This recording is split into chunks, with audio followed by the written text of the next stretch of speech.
Salam semangat para penikmat semangkuk salad.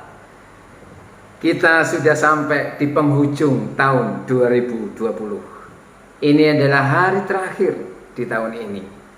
Mungkin sudah banyak kisah, kalau kita masing-masing suruh bercerita masih banyak kisah, banyak peristiwa, banyak pengalaman, suka dan duka. Ada air mata, tapi juga ada bahagia. Ada kesesakan, tapi juga ada kelegaan.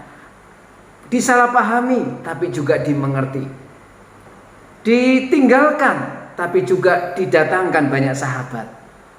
Warna-warni kehidupan telah mewarnai setiap langkah kehidupan kita sepanjang tahun 2020.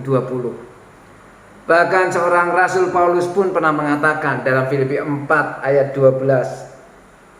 Dia mengatakan begini, "Aku tahu apa itu kekurangan dan aku tahu apa itu kelimpahan. Dalam segala hal dan dalam segala perkara tidak ada sesuatu yang merupakan rahasia bagiku. Baik dalam hal kenyang maupun dalam hal kelaparan. Baik dalam hal kelimpahan maupun dalam hal kekurangan." Kehidupan ini, seperti Rasul Paulus katakan, mungkin kita sudah pernah mengalami arti namanya kekurangan, tapi kita juga pernah memaknai sukacitanya hidup dalam kelimpahan. Kita mungkin pernah merasa lapar yang sangat, tapi kita juga pernah menikmati senangnya merasa kenyang. Dan Rasul Paulus, seorang pelayan yang besar itu, pelayan Tuhan yang habis-habisan untuk Tuhan, juga mengalami pasang surutnya kehidupan dan pelayanannya dia. Tetapi Paulus dengan tegar, dengan tetap teguh beriman, memandang Sang Kristus. Dia bahkan pernah mengatakan di 2 Korintus 4. Mari kita membaca. Di dalam 2 Korintus 4, dia mengatakan di ayat yang ke-8 dan 9.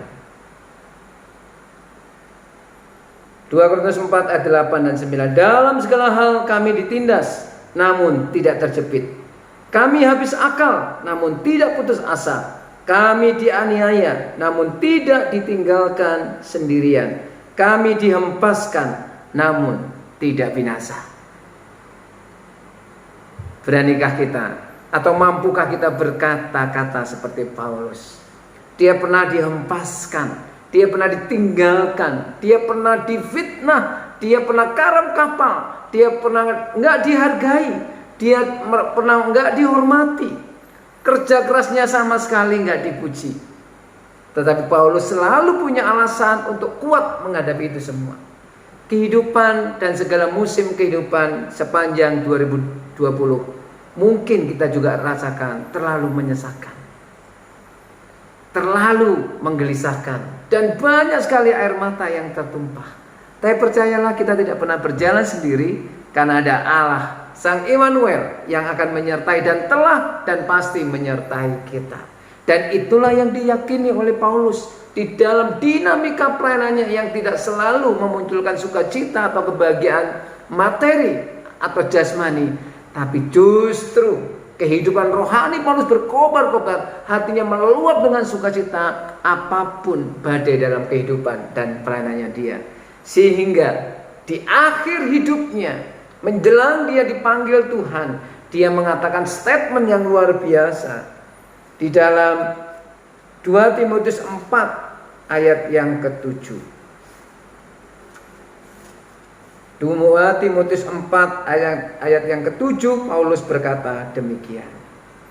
"Aku telah mengakhiri pertandingan yang baik, aku telah mencapai garis akhir, dan aku telah memelihara iman." Luar biasa. Saudaraku yang terkasih dalam kasih Tuhan Yesus Kristus, malam nanti adalah malam pergantian dari tahun 2020 yang sudah kita jalani dengan berbagai peristiwa dan pengalaman. Kita akan memasuki tahun 2021 yang kita akan jalani, dan kita tidak tahu apa yang akan terjadi. Di tahun 2020 hampir 10 bulan kita hidup bersama-sama dengan pandemi COVID-19, dengan segala dampaknya, dengan segala kegelisahan yang menjadi efek domino.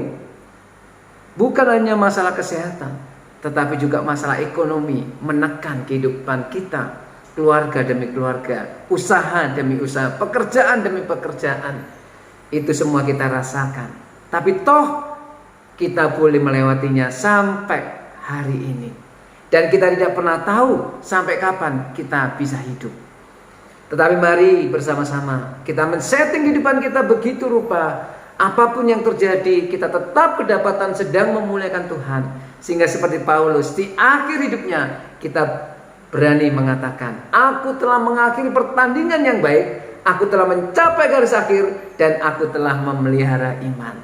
Ingat, mari kita tuntaskan kehidupan kita dengan tanggung jawab yang sudah Tuhan berikan untuk mengakhirinya dengan baik. Dan tetap kedapatan kita sedang memelihara iman di dalam Tuhan Yesus Kristus. Selamat memasuki tahun 2021 dengan semangat yang baru di kenormalan yang baru. Tuhan mengasihi dan memberkati saudara. Amin.